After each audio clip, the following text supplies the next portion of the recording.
nuk mund të ishte askush tjetër përveç se kryetarja e parë grua e Bashkisë Tiranës, Ogerta Manastirliu.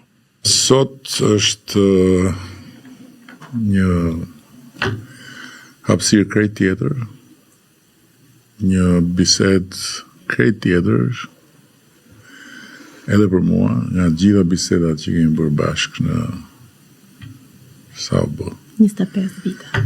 Në çerek shekulli, dhe për arsyen krejt tjetër që dihet tani më që ti do jesh kryetarja e re e Bashkisë Tiranës. Dhe mendoj që qoftë ata që na ndjekin, po qoftë edhe unë, kemi të drejtën të dim pak më shumë nga historia jote. Se unë di historinë që nga dita kur jemi takuar në atë furgonin e vogël të zgjedhjeve të para për Tiranën të mijat, por përpara nuk digja. Ku ke lindur ti? Është jo e lehtë të flasësh për veten, është më kollaj të flasësh për të tjerë që mund të kenë bërë edhe më shumë. Kam lindur në Tiranë, në një familje të thjeshtë, tiranase. Dy prindrit e mi, mamaja valltare në ansamblin e shtetit, operas dhe baletit, babai ushtarak. Dhe gjithashtu në familjen tonë të vajzërisë pretimen, edhe me vllajin, në një shtëpi ku kam vizitruar harmonia me dy karaktere të kundërta diametralisht edhe për arsyet profesioneve të tyre, të mamit dhe babit, por që në atë harmoni dhe simbioz jemi rritur të shëndetshëm edhe me shumë njerëz përreth. Familja jon ka qenë më e madhe se vetë familja e vogël, tek shtëpia jon, 70 metra katror në ishkin e Mam Partizani, rruga Luiq Gurakuqi apo Pazari i Ri. Më e madhe sepse unë jam rritur mes dy gjysheve të mia dhe hallave, xhaxhait, dajave, tezeve.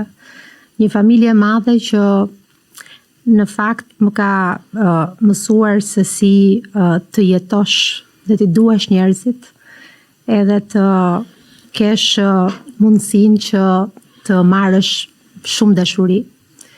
Gjë që më ka plotësuar dhe kam pasur gjithmonë mbështetje. Çfarë mban mend nga ajo rruga Luiq Gurakuqi? Ajo rruga Luiq Gurakuqi ka një histori. Ato janë pallatet e artistave. Unë në shkallën tonë kemi jetuar me të madhin Çesk Zadeja, dy pallate më tutje me të mëdhenj të skenës, Avni Mula, Gajo Çako, Luiza Çako, Inva më vonë. Ime më, sikur se thash, artiste në valltare ansamblit. Unë jam rritur në fëmijërinë time, kujtoj një kohë të madhe kam shpenzuar në korridoret e teatrit, operas dhe baletit. Edhe ky ndoshta edhe aspekti estetik dhe artistik më janë ushqyer nga fakti që kam ndetur gjithmonë dhe kam parë se si artistët lodheshin aq shumë për të bërë një performancë, nga ana tjetër ata cilët ishin kori i operës, sepse njëra prej hallave të mia, Elira, ishte pjesë e korit, edhe unë mes vallës dhe operës zgjidhja gjithmonë këtë të dytën, dhe mbaj mend në fëmijëri që isha e dyzuar gjithmonë, por me tendencën e operës, sepse më tërhiqte shumë një model i një gruaje aty, që ishte Suzana Turku, dirigjentja në atë kohë e operës, korit operës, dhe Mariana Leka, ku vunë edhe ato shfaqjet e para të Traviatës në Shqip, edhe të karnavaleve të Korçës, ku unë këndoja PZ. Pra isha aty tek amfiteatri i korit Dhe mendoja një ditë që mund të bëhesha këngëtare si halla ime, apo si Mariana, apo pse jo dhe një dirigjente e mirë si Suzana Turku. Jeta jon apo imja, po e them këtu se them të familjes tonë, ka qenë gjithmonë një jetë e mbushur me emocionet e skenës që vinin nga mami. Ajo nuk më ka shtyrë të jem artiste, ndoshta sepse kompeticionin mes artistëve ka ndjerë vetë dhe më thoshte gjithmonë që në art, sidomos tek pjesa e skuadrës, duhet përpiqesh fort edhe i pari të jesh të lodh. Edhe duhet të gjesh një Çfarë mbaj mend në korridoret e teatrit operës për shkak? Mbaj mend vokalizat. Mbaj që kumbonin në ato korridoret e operës.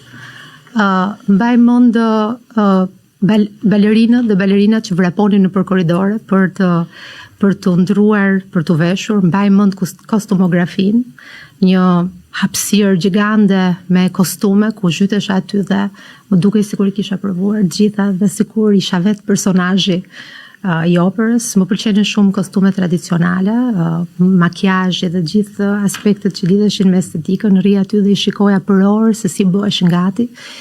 Dhe më kujtohet prapa kuintave. Qëndroja mbrapa skenës të madhe të Tobit dhe shija çfarë harmonie dhe me çfarë pasioni ata punonin gjithë si skuadër. Të drejtuar. Po vllai është më i vogël apo më i madh? Është më i vogël, është 4 vjet më i vogël. Ka bërë dhe ai familjen e tij. Po kjo historia e korridorëve të operës vazhdoi gjatë apo pastaj vazhdoi me korridoret e shkollës?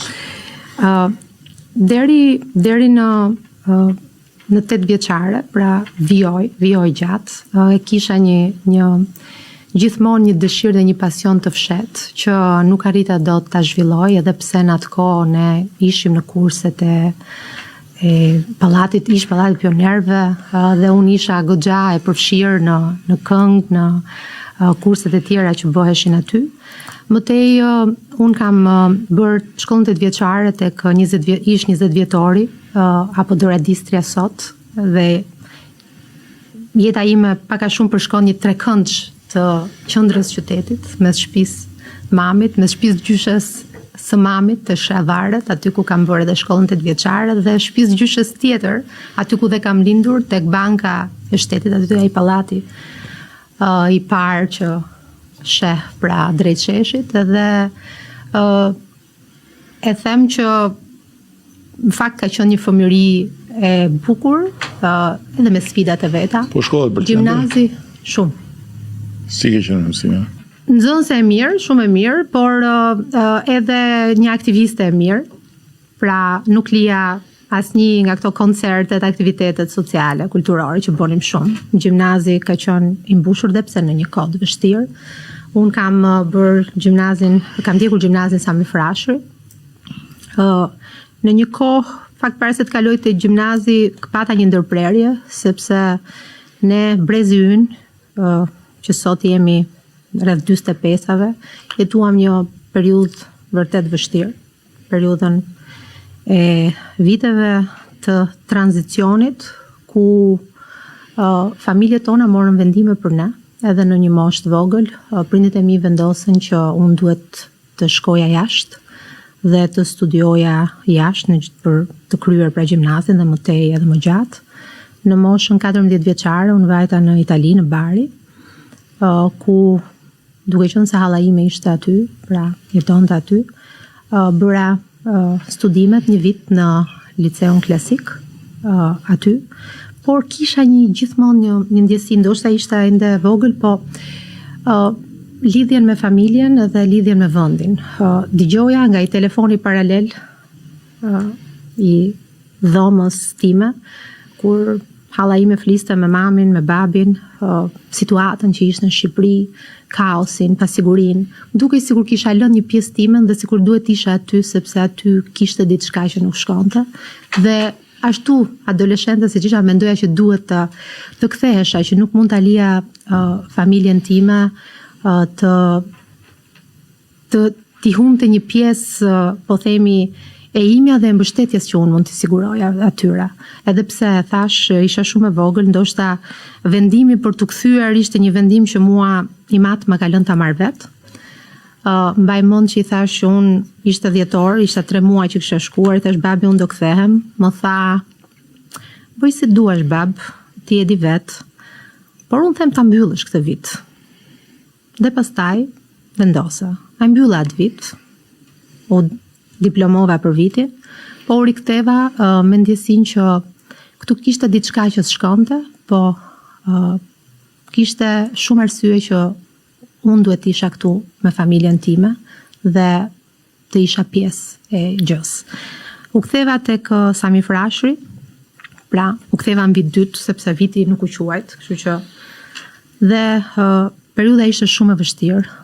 Mbaj mend 97 ishte një, mendoj për të gjithë ne, për gjithë brezin tonë, një moment i vështirë i historisë Shqipërisë, po edhe një traumë e shoqërisë që ne na ka shënjuar si brez. Në qoftë se kishte diçka që nuk ose u bë si leitmotiv edhe për ne aty në gjimnaz, ishte që ne nuk duhet jemi indiferent, pra duhet që të reagojmë. Dhe secili në mënyrën e vet, secili duke u dedikuar për atë që mund bënim ne si të rinj, brenda shkollës, jashtë mureve të shkollës, fillova që ta ndjej që duhet kisha një rol sa do të vogël. Unë i besoj ëndrave dhe transformimeve të mëdha, po i besoj shumë punëve të vogla. Atyre të përditshme, mendoj që ato sjellin transformime të mëdha. Edhe në gjimnaz, pasi përfunduam, ishte periudhë shumë e vështirë. Mbaj mend që ne shkonim në shkollë me qese plastike, edhe librat i fusnim në qese, sepse mundet që të kishte një armë brenda, që ishin të zakonshme në fakt për atë periudhë, siguria ishte 0, pra kishim një pasiguri të madhe që besoj që u transformua edhe në një forcë për ne. Që ajo e zakonshme e jona, në tërësi e shqiptarëve është rezilienca, është mënyra se si ne gjejmë forcën për të ripërtritur. Edhe nga ajo kohë ne kemi kaluar shumë, kemi mësuar shumë, edhe pse të vegjël. Mendoj që brezi ynë është rritur pak para kohe, edhe për arsye të faktit që adoleshenca jonë nuk ishte një adoleshencë e zakonshme, fëmëria jonë nuk ka qenë një fëmëri e zakonshme. Kemi luajtur padyshim shumë, por jo me ato që kanë patur mundësi bashkëmoshatarët tanë. Kemi qenë inovator edhe në lojra, edhe në aktivitete, edhe me mjete rrethanore, kemi bërë shumë çka që të ishim në një mënyrë apo një tjetër, edhe të ishim baraz me bashkëmoshatarët tanë. Mbaj mend që edhe pse ishte viti 97, ishte gjendje e jashtëzakonshme, ne patëm mundësi që në gjimnaz të kishim një hapje drejt një realiteti komplet tjetër. Fal mësueseve tona, dua ta them këtë se rolin të madh në formimin ton, të brezit ton, e kanë mësuesit tanë. Mësuesja jonë e frëngjishtes, Violeta Kraja, ishte një zysh e jashtëzakonshme. Vuri në sken, ose më saktë në korridoret e Sami Frashërit, një pjesë të Shakespeare-it, Lehen, dhe na çoi një grup vajzash, 6 vajzash, nga gjimnazi Sami Frashëri në konkurset ndërkombëtare në La Roche-sur-Yon, në Nantes edhe në Athinë, për të konkuruar me bashkëmoshatarët. Pra fuqia e jashtëzakonshme që mësuesit edhe mësuesja në rastin konkret, po gjithë mësuesit tanë kishin, që në ato momente që të kaosit, të pasigurisë, ajo drita e shpresës, ajo drita në fund aty tunelit na ka dhënë dhe ne, mendoj unë, jo vetëm mua, po gjithë shokëve tanë. Edhe jam e bindur që edhe roli mësuesve të tjerë në gjithë vendin ka qenë i tillë që ne na ka mbushur me shpresë, që pavarësisht asaj që po kalonim, kishte një mundësi që ne të gjenim atë dritën e shpresës, por dhe ajo që ishte drita e shpresës që ajo që ti merr brenda vetes, dhe besoj që ajo ishte ushqimi më i madh që neve na ka dhënë shkolla për të dijes dhe aftësive, mënyra se si ne na kanë instruktuar, mësuar edhe mbështetur mësuesit. Dhe si e mbarove gjimnazin me çfarë mendimesh, me çfarë ambiciesh? Kisha në fakt një ëndër. Drejtësia ishte ëndra ime për të studiuar. Nuk arrita të fitoj drejtësinë, studimet në drejtësi, por gjyshja ime që ka patur një rol shumë të rëndësishëm te unë dhe unë e përdor gjithmonë, kam tashmë transformuar dhe në një filozofi timen të jetës. Më thoshte gjithmonë që mos u hidhruar, mos u gëzo i gëzuar. Dhe sigurisht kisha aplikuar, shkencat e natyrës më kanë tërhequr gjithmonë. Dhe kimia ishte një tjetër pasion i fshetë në aspektin që e shihja kimin si përbashkimin e dy elementëve, para të logjikës dhe e dyta të imagjinatës. Domethënë, dhe më pas arrita që edhe ta përkthej pak edhe si një lloj metafore për jetën, për atë që na ndodh, që sa i rëndësishëm është ekuilibri. Edhe kimia në fakt ka qenë, ose më saktë studimet në degën e kimisë më kanë dhënë shumë në raport me aftësitë analitike, racionale, por edhe për të kuptuar jo vetëm formula edhe ekuacione edhe variable, por më shumë për të kuptuar rëndësinë e ekuilibrit. Edhe një reakcion që të qëndrojë duhet vendosur në një ekuilibër. Është shumë e rëndësishme që të dish të vendosësh ato balancat e duhura. Uji për shembull, ne dim që ka 2 atome hidrogjen, 1 oksigjen, H2O. Por në qoftë se ti shton 1 atom oksigjen, ai bëhet në peroksid hidrogjeni, pra nga një, po themi, ujë i jetës, bëhet një substancë apo një lëndë e cila dekoloron, apo në qoftë se përdoret në një përqendrim caktuar apo me shumicë, krijon oksidim. Pra, në një lloj mënyre ka qenë një deg apo një përgatitje për një profesion të nesërme. Nuk e kisha menduar që nuk do të punoja në këtë fushë, sepse kimin fillova të pasionohesha dhe mendoja gjithmonë që ta shihja veten në një laborator shkencor, duke punuar për cilësinë e ajrit, për mjedisin, duke punuar për pse jo për substancat ndryshme, pse jo për parfume apo edhe për barna, pse jo. Pra e shikoja veten në një laborator të madh. Edhe gjithmonë më ka intriguar, edhe më ka pëlqyer të punoj në laborator. Atë kimia shumë e bukur, të rëmbejnë ato ngjyrat e reagentëve që ti shikon aty, edhe është si magji. Pra ka të bëjë shumë me mënyrën se si ti e shikon, pra edhe atë që ti studion, edhe është një kombinim i bukur i magjisë edhe i logjikës. Mirë po, ç'a ndodhi? Mirë po, përfundova, përpara se të përfundoja studimet kimisë, kimia ka qenë të paktën në kohën tonë studimet integruar 5 vjet. Më vjen një telefonat nga një shoqja ime dhe më thotë që Ogerta duhet, nëse do, mund të vish në një organizim të Partisë Socialiste për të bërë disa pyetësor, duke qenë se po afrojnë zgjedhjet lokale dhe nëse ti do të jesh pjesë e këtij grupi të rinj që do të shkojnë nëpër qytet për të mbledhur opinionet e qytetarëve se çfarë duhet bëjnë për qytetin, më mirë, më shumë, mund të vish. Kur më tha Partia Socialiste nuk më duk e panjohur, sepse gjyshja ime, shtëpia e të cilës e përshkrova ishte mu tek banka dhe drejtarja jonë në katë parë sheh gjithmonë dyert e Partisë Socialiste ishte një socialiste 24 karat. Dhe nuk e di pse pata një evokim, thash me siguri to ka dëgjuar gjyshen që flet gjithkohës për Partinë Socialiste dhe për eksponentët e saj që çdo 5 maj vinin, dhe thash, dakord, po vi, jam e lirë, isha në universitet. Dhe më thot, më thot takohemi tek Ministria e Kulturës, aty ku përballë pra kryeministrisë, në Filanor. Shkoj,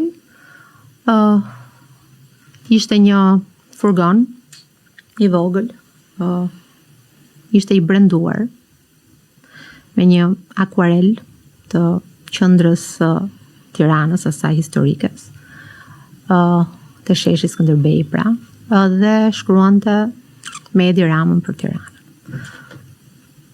Edi Ramën e njihja si Ministri i Kulturës, dhe në fakt gjithë mosha jonë ishte intriguar nga i riu Ministër Kulture që si ishte as pak si të gjithë të tjerët, me një shpirt transformues, pak rebel, që thot gjithmonë atë që mendon. Dhe thash, okay, hypën furgon, në një moment mbrini ju kryeministër, edhe aty filloi një rrugtim ku, për të thënë të vërtetën, ishte edhe një tjetër vetëdijsim që mund ta them që ishte edhe ka bërë një pjesë të këtij rrugtimit, po dhe të hapjes së sytë të një lloj zgjimi timin, për të parë përtej qendrës së Tiranës, ku në fakt ishte bërë jeta ime për gjatë gjithë atyre viteve. Me ju kemi shëtitur gjithë Tiranë, cep në cep, dhe për herë të parë unë pash çfarë ndodhte jashtë unazës Tiranës, çfarë ndodhte në rrethinat e Tiranës, si ishte Tirana në atë kohë, sa errët, sa e zymt, dhe sa s'kishte as rrjete sociale, s'kishte as absolutisht. Dhe ishte një hapje sysh, ishte një zgjim, por ishte edhe një moment që jo vetëm mua, po të gjithë neve që ishim aty, pastaj sigurisht të gjithë atyre që ju përkrahën, ishte një moment sa zgjimi dhe shpresa. Shprese që Tirana mund bëhej, që Tirana mund transformohej. Tiranës filloi të vinte ngjyra. Fillova të lexoj një libër të Malcolm Gladwell, Revenge of the Tipping Point. Dhe aty gjehet fare mirë se çfarë më pëlqen, sepse ai merret shumë me mundësitë edhe me natyrën njerëzore. Aty gjenden shumë shembuj se çfarë impakti kanë ndryshimet e vogla. Dhe më kujtua pikërisht ngjyrat e pallateve të Tiranës. Ai sillte një tjetër shembull, atë të New Yorkut vitet 80-90, ajo dritare të thyera, edhe broken windows. Dhe thoshte, dhe pikërisht masat që u morën për të ulur kriminalitetin nëpër metrot, u hoqën gjithë ato grafitet edhe u pastruan, pra për kujdesi ndaj qytetit. Solli uljen e kriminalitetit në atë rast, po këtu në Tiranë për kujdesin ndaj qytetit dhe aspektet estetike ndikojnë shumë në sjellje. Edhe ajo që ne na lindi jo vetëm mua, po gjithë ekipit të atëhershëm të bashkëpunimit. Para se të shkojmë aty një prit një se aty akoma. Se unë mbaj mend në furgon bashkë me ato. Një grup gocëve të çuna ato. Kishte një djalë për a një dy, se mbaj. Kishin 2-3 djem. Po ata nuk na qëndruan deri në fund se nuk kishin durim. Nuk kishin durim. Edhe ndërkohë midis mbarimit të zgjedhjeve dhe pastaj ardhjes të Bashkinë e Tiranës, sa kohë kaloi? Kaluan 3 vite. Çfarë bërën ato 3 vite? Në 3 vite mbarova universitetin, unë isha në Fakultetin e Shkencave të Natyrës. Pse ishte në vitin e parë kur bëra shkollën, u diplomova. Në 3 vite patëm një angazhim sërish me gjithë ekipin e djemve dhe vajzave aty. Filluam një iniciativë në fakt udhëhequr nga ju për bibliotekat në Tiranë dhe për mbjelljet e pemëve në Tiranë. Edhe sa herë që në fakt kaloj më kujtoheni ju, sepse gjithë Muhamet Gjellesha, gjithë rruga e kombinatit, komplet nga bulevardi e Maternitetit i ri, dhe gati të gjitha rrugët e Tiranës, mos them pastaj rruga Kavajës, rruga Durrësit gjithashtu, u mbollën atë periudhë, pra 2000-2003. Dhe sigurisht vazhdoi më pas gjelbërimi i qytetit. Mushkëria e Tiranës. Nuk e di se si përfundoi Tirana në fakt pas një pemë në mënyrë aq të beft, por ajo që ndodhi ishte që në një periudhë 3 vjeçare që unë mend që kam qenë studente, Tirana filloi të pulsonte dhe ti kthehej gjaku në gjithë organizmin e vet. Duke filluar nga unë po marr aty unë kam qenë dëshmitare në fakt e transformimit të Tiranës që nga dita 1. E parë që nga dita 1, vërtet. Që nga dita 1. E kam parë me sytë e një studenteje, e kam parë me sytë e një të reje, më pas me sytë e një profesioniste, po themi të re, të sapo diplomuar. E kam parë me sytë e një gruaje, e kam parë me sytë e një nëne, dhe besoj që si dëshmitar, jo vetëm unë, po gjithë ekipi, qytetarët janë dëshmitar. Kemi parë se çfarë ndryshimi ka ndodhur në Tiranë në ato vite të sfiduese edhe me plot vështirësi. Pastaj mbarove shkollën edhe erdhe në bashki. Dhe pastaj aplikova për të qenë pjesë e një njësie që ishte krijuar, që ishte njësia e koordinimit të projekteve me donatorët dhe me komunitetin. Dhe aty fillova si specialiste në Bashkinë e Tiranës. Punova për rreth 2 vite në atë pozicion. Mëtej në 2005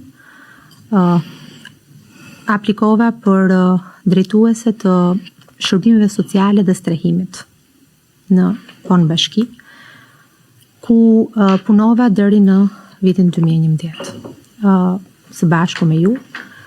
Shërbimet sociale në Tiranë gati ishin të panjohura. Inekzistente, s'kishte. Nuk kishte.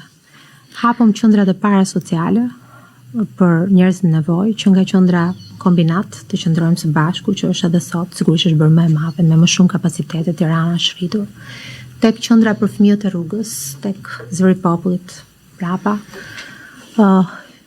Filluam të ndërtonim një sistem të përkujdesit social, që sigurisht që kishte filluar në 2000 dhe filloi të rritej dhe të zgjerohej, më shumë përkujdes për nënat e vetmuara, krye familjare, më shumë përkujdes për të moshuarit, për fëmijët e rrugës gjithashtu. U ngrit një sistem i mbrojtjes sociale në nivel lokal, i cili për të thënë vërtetën ishte i pari në Shqipëri. Nuk njihej fare koncepti i shërbimit social, i përkujdesit ndaj tjetrit në raport me sistemin publik gjithmonë. Dhe strehimit social. Strehimi social ishte ligji i parë i strehimit social i 2005-s, filloi të aplikohej në fakt në Bashkinë e Tiranës. Dhe ne falë edhe gjithë përpjekjes që u bët për të patur edhe një kredi të Bankës së Qendrës të Evropës, CEB-it, u ndërtuan banesat e para sociale, 419 banesa në Shkozë, në zonën e Shkozës, një model në fakt shumë i mirë, për kohën, por që i ka ndetur dhe kohës. Më pas, në 2011-ën, unë largova nga bashkia dhe ti u largove nga bashkia. Direkt. Ne zgabohem. Dhe çfarë bëre deri në 2000? Në 2011-ën ne na larguan nga bashkia ata të cilët ato zgjedhje për ne u bodhen. Dhe ne nuk u larguam kryeministër, dhe këtë ju a them as nga, ose më saktë ju me punën tuaj, as nga ajo që qytetarët donin për të ardhmen e Tiranës, edhe pastaj treguan dhe për të ardhmen e Shqipërisë në 2013. Po Tirana vërtet që për ne ishte një histori sa besimi i njerëzve dhe suksesi për të rilindur kryeqytetin dhe vendin ku ne jemi lindur dhe u rritëm. 2 vitet më pas kanë qenë vite ku unë kam punuar me një grup me 2 kolegët tonat të bashkisë në atë kohë. Kemi qenë pjesë e një programi konsulence për bashkitë në Shqipëri. Kam parë aty nga afër dhe këtu ishte pjesa tjetër e prap një vetëdijsim i ri për se si ishin bashkitë në Shqipëri. Që nga bashkia e Kurbinit tek në Burrel apo në Sarand dhe në bashki tjera ku vajtëm për të dhënë eksperiencën e akumuluar për planet sociale, për strategjitë e zhvillimit social dhe ekonomik bashkive në modelin e Bashkisë Tiranës. Besoj ka qenë një punë modestisht e mirë e bërë për e cila ka qenë për mua një eksperiencë akumuluar për të parë një realitet tjetër nga Tirana. Tirana në 11 vite pësoi një transformim epokal, ndërkohë që bashkitë e tjera kishin një diferencë të madhe krahasuar me Tiranën, sigurisht edhe për nga pikpamja e burimeve njerëzore, por edhe të mënyrës se si i bënin gjërat, shpejtësisë dhe të vizionit patjetër. U përpoqëm të punonim në këtë raport pra të këshillimit, të konsulencës, të hartimit të planeve strategjike, dhe për 3 vite unë u angazhova këtu, ashtu sikurse u angazhova dhe si pedagoge e jashtme në universitet, në Fakultetin e Shkencave të Natyrës, duke u kthyer laboratorëve me idenë për të vijuar kontributin dhe për të kthyer në atë mjedis dhe për të dhënë çfarë kisha akumuluar dhe çfarë më duhej gjithashtu edhe të zhvillohesha për të mos e lënë pas edhe atë pjesë. Por jeta është ajo që ndodh kur do bërë planet tjera, kështu thonë. Kështu thonë, një thirrje tjetër erdhi në detyrë, sigurisht angazhimi im politik pra në parti ka qenë për herë edhe në 2013 sigurisht kam qenë pjesë e deleguarve në një prej njësive, në fakt në 1999 që më pas u riktheva më vonë, sërish si debutete aty. Më thirrët dhe më besuat të menaxhoj Qendrën Spitalore Universitare Nën Tereza. Për mua ishte tërësisht e paimagjinueshme, me para njëherë përfshirja në një detyrë aq me përgjegjësi dhe në një sektor jetik, siç ishte shëndetësia, siç ishte Qendra Spitalore Universitare. Në një moment të gjithë, po themi, zhvillimeve 2013-s, ku tashmë puna duhet ishte jo vetëm cilësore, por e shpejtë, e vendosur, që Sutoja ishte vendi ku mund të ishte tamam shëmbëltyra e asaj që ishte gjithë vendi. Një kaos, tezgash, lokalesh, pisliku,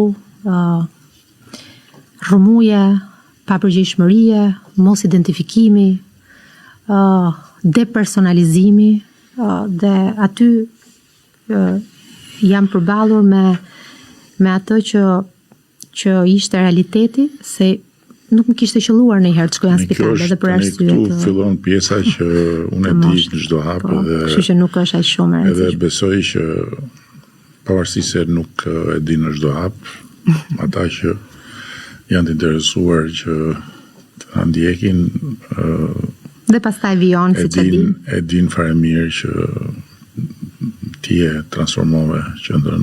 Çfarë nuk dim është pjesa dhe është korsia tjetër, domethënë e krijimit të foljes tënde. Mermalin jam dashuruar kur ishim gjimnaz. Kemi ndërtuar jetën tonë së bashku, kemi 2 vajza. Kur i that po njëri tjetrit apo? I tham në 2005, që do të thot 20 vjet më parë. Si 20 vjet morët për kohë për të thënë po njëri tjetrit apo 20 vjet? Jo, 20 vjet u martuam, pra aty poja është martesa, ajo është.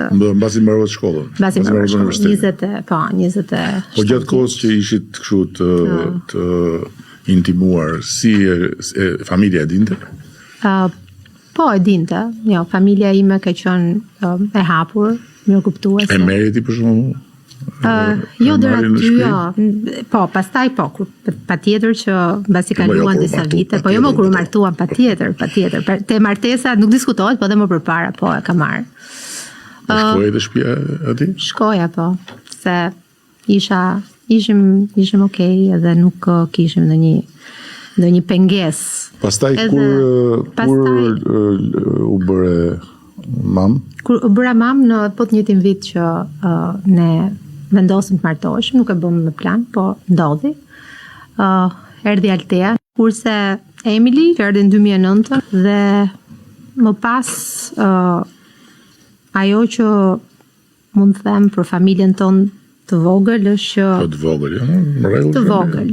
Të vogël është se dëshira ndoshta e jona është që të ishte edhe pak më zgjeruar. Eksperienca ime tregon që ka kohë gjithmonë, edhe eksperienca e vazhduesës time. Ka kohë, them dhe unë gjithmonë, po gjithsesi çdo gjë është në kohën e duhur. Por e kuptoj që ky vendim është kryesisht në shpatullat e pjesës femërore, sepse Eksakt, edhe duhet ta bësh çdo gjë. Unë kam përshtypjen që gjithë ky rrugtim edhe me intensitet më ka bërë të kuptoj që çdo gjë duhet të ketë kohën e vet, edhe ti mund të bësh shumë gjëra, por nëse nuk i jep kohës vet edhe kohë, është një gjë, është njësoj sikur mos e ke jetuar fare. Kështu që edhe të marrit vendimin për të patur një familje më të madhe, duhet të kesh kohë për t'ju përkushtuar, edhe për t'ju dedikuar atyre. Kështu që koha ime kryesisht ka qenë shumë e limituar, edhe për veten time, edhe për familjen time, për arsyet gjithmonë të këtij rrugtimi që unë kam patur. Për të thënë vërtetën, familja ime e vogël, po dhe ajo e madhe, nuk e ndaj dot. Është forca ime e madhe. Ermali është padyshim kolona ku mbështetem edhe ku gjej atë prehjen. Sepse më ka lehtësuar shumë edhe nga ato angazhime, së bashku sigurisht edhe me prindrit tanë, nga ato angazhime që unë duhet i kisha si nën në raport me vajzat. Të shërbesh për tjerët është shumë mirë, është një mision dhe unë e quaj të tillë, por shërbimi fillon tek familja dhe pastaj ti aty mësohesh se si të shërbesh. Dhe unë besoj që në kuptim edhe të asaj që unë kam jetuar si vajzë, pra në familjen biologjike të vajzërisë, po edhe këtu, gjithmonë kryefjala jonë ka qenë puna dhe puna e bërë me njëri tjetrin, pra nuk i kemi patur ato rolet shumë të definuara, siç janë në disa familje, po themi, klasike që mami duhet bëj këtë, babi duhet bëj këtë, që tek pjesa e familjes time të parë, pra bamit, babit të vajzërisë, ne i kemi parë gjërat si të ndihmojmë njëri tjetrin, si t'i bëjmë gjërat, pak rëndësi ka kush i bën ato. E njëjta gjë na ndodh edhe këtu me Ermalin, neve komplementojmë njëri tjetrin, kur nuk jam unë është ai, kur nuk është ai jam unë, kur si jemi ne është mami. Unë di mirë se ç'është për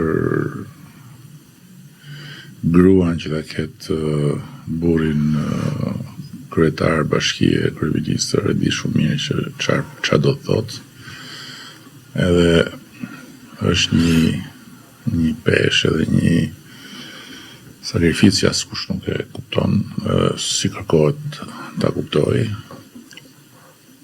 Unë përpiqem deri diku ta kuptoj, po jam i bindur që as unë nuk kuptoj deri në fund se çfarë peshë është, po se si është për burrin që ka gruan në një detyrë që të kërkon shumë kohë, shumë energji dhe unë e di nga puna e përbashkët që ti nuk ke njëri orari në kuptimin që shkon në punë në 8 dhe në orën 4 mbyll derën, kështu që si e përballon bashkëvuajtësi këtë? Do ishte mirë që të merrnit në një bashkëvuajtës këtu për ta kuptuar tamam ta thoshte, por në pamundësi për të qenë. Nuk kam asnjë lloj kuraje ta bëj këtë sepse jo, duhet sepse jam fajtori kryesor unë në këtë punë, kështu që s'kam asnjë kurajë ta bëj këtë përballje, po pyes kështu në anën. Nuk flas dot për sakrificën që ati duhet bëj nga pikpamja e kohës që unë nuk jam në shtëpi. Shumë koha, se janë shumë por edhe shumë anë të tjera. Megjithëse tani vajzat janë arritur. Vajzat e arritur dhe janë bërë edhe kritizeret e mëdha tonat. Ndonjëherë kur nuk të kanë pranë, edhe shikojnë pak edhe me cinizëm. Fakti që ti si aty, po për çfarë po përkushtohesh, pse nuk je me ne? Dhe në fakt, për të thënë vërtetën, ato edhe pse të vogla. Tani tashmë Altea bën 20 vjeç, Emili është 16. Janë mjaftueshëm të mëdha për të kuptuar çfarë ndodh.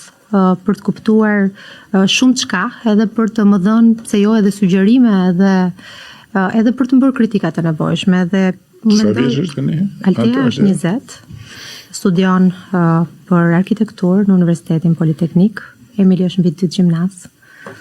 Ndërkohë që në familjen tonë të vogël kemi shumë diskutime dhe edhe kjo është një temë diskutimi, pra sakrifica që babi ka bërë në fakt edhe në aspektet të... E thonë këto. E thonë ato, pa tjetër.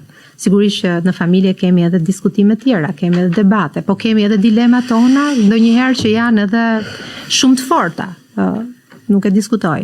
Por në tërësi jemi përpjekur që të gjejmë arsyen e mirë përtej asaj që ndodh. Për të thënë që ja vlen për të bërë sakrifica edhe në raport me ato që ne duhet që të lëmë si njerëz dhe si qytetar në këtë vend. Edhe besoj që kjo më ka bërë mirë jo vetëm mua, se të kesh, unë nuk besoj që do të isha dedikuar dot në orë pa orë, nëse nuk do kisha një familje që më mirë kuptonte kaq shumë. Dhe sigurisht që jam gjithmonë në borxh me ta, me gjithë familjen, me Ermalin të parin, me timë me vajzat sigurisht, dhe me të gjithë, edhe me shokët, edhe me miqt, sepse kjo puna edhe kjo jeta të bën pak të izoluar edhe të bën pak të distancuar, jo me dashje, por sepse kështu është, sepse ti duhet të angazhohesh shumë tek punët që të takon ti bësh. Bën me pyet si e pritën këtë asamblen e fundit familja vogël? Teja më tha, si ka mundësi që nuk të pyeti. Emili më tha, po mirë, nuk e çfarë ti bësh tani, do e bësh edhe këtë gjë. Ermali ishte në fakt i vetmi që nuk e di pse në herët e tjera ka ndodhur, po kësaj radhe nuk më shkruajti direkt dhe as nuk më komunikoi shpejt. Pastaj patëm një bisedë gjatë, po është e gjatë. Jo, nuk duhet futem në detaje, thjesht doja një kështu impresion për të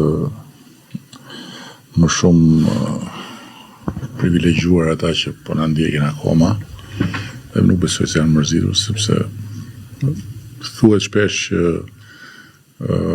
bisedë ekskluzive, intervistë ekskluzive etj, po unë për shembull 85% gjërave që dëgjova këtu unë si dias vetë. Ndërkohë që duhet ta mbyll me ty tani. Se dakord, në rregull, pse s'të tha tani. Përgjigja pse s'të tha është s'ka njëri perfekte dhe i ka defektet e veta. Po përtej kësaj dhe për te momentit parë që ti vetë si e ndjen të barë mbi supe? E para, kryeministër, mua nuk më është dhënë rasti t'ju shpreh mirënjohjen për besimin. E shoh si një përgjegjësi shumë të madhe, një sfidë të përbashkët në ato që secili prej nesh si qytetar duhet të bëj për vendin e vet dhe të japi për vendin e vet. Tirana është qyteti 1 milion banor, Tirana është rritur, Tirana është sa sfida jon, aq edhe krenaria jon. Edhe pikërisht se ky qytet na ka bërë krenar, na bën krenar, do na bëj krenar. mendoj që ja vlen çdo sakrificë për ta marrë përsipër dhe përgjegjësia që mua më është ngarkuar për të çuar përpara transformimin e Tiranës është një përgjegjësi që e mbaj mbi supe jo vetëm. E mbaj me ju, në ekipin e qeverisë, sepse është një gjë që të dish që je vetëm në një betejë, por është diçka tjetër të jesh në një ekip që transformon Shqipërinë, e modernizon dhe çon Bashkimin Evropian dhe sigurisht që unë jam thirrur në detyrë. Dhe kjo është një thirrje në detyrë për një mision historik dhe nuk e shoh këtë detyrë thjesht si një detyrë të radhës. E shikoj si një përgjegjësi tek e cila varet e ardhmja e qytetit. Varet që nga përditshmëria e njerëzve. Si ta bësh qytetin më të jetueshëm, si ta bësh qytetin më të gëzueshëm, si të mund të ndërtojnë familjet kujtime. Dhe besoj që ajo që më bën ta dua punën time, të gjitha punët. Kam besoj një prej pikave të dobta mund ta konsideroj që unë dashurohem me punën që bëj, pavarësisht çfarë detyre mbaj. Pra, futem me tëra dhe përfshihem në punë. Dhe ju a kam thënë dhe ju. Për mua nuk ka rëndësi as pozicioni, as karrika, nuk ka rëndësi fare ku jam në skuadër. Për mua ka rëndësi kontributi. Dhe për mua ka rëndësi që secili në njësinë e kohës që është dhënë për të kontribuar, të bëj më të mirën e vet. Të japim më të mirën nga vetja. Skuadra ka rëndësi. Ajo është suksesi është i skuadrës. Nuk mund të jetë njeriut. Patjetër që në një detyrë caktuar është dikush që udhëheq, është dikush që është si në një skuadër në sport, edhe unë nga sporti fillova të kuptoj edhe më shumë në detyrën që mbajta, po është fiksi në sport. Ka kush mbron, ka kush sulmon, ka kush bën strategjinë dhe secili duhet të jetë në pozicionin e vet për të bërë atë që i është dhënë për të bërë. Historia ime se kisha menduar asnjëherë në fakt, tani që rikthehem, nuk është një histori e parashkruar. Është një histori besimi. Është një histori besimi, patjetër nga ju, që më keni njohur përmes punës, nga njerëzit me cilët kam punuar, në shumë sektor dhe mbi gjitha nga qytetarët. Tani, do të them një gjë këtu, se kjo është rëndësishme, besoj, edhe në këtë rast, jo në këtë rast, vetëm në këtë rast nuk je dëshmitare, po je dëshmitare në gjithë këtë rrugtim gjatë, që unë i analizoj shumë gjërat që kanë lidhje me vendimet dhe kur vjen puna tek ndarja e detyrave ka dy, se kemi bërë një të bisedë, po ta kam si borç mbas kësaj, ka dy kategori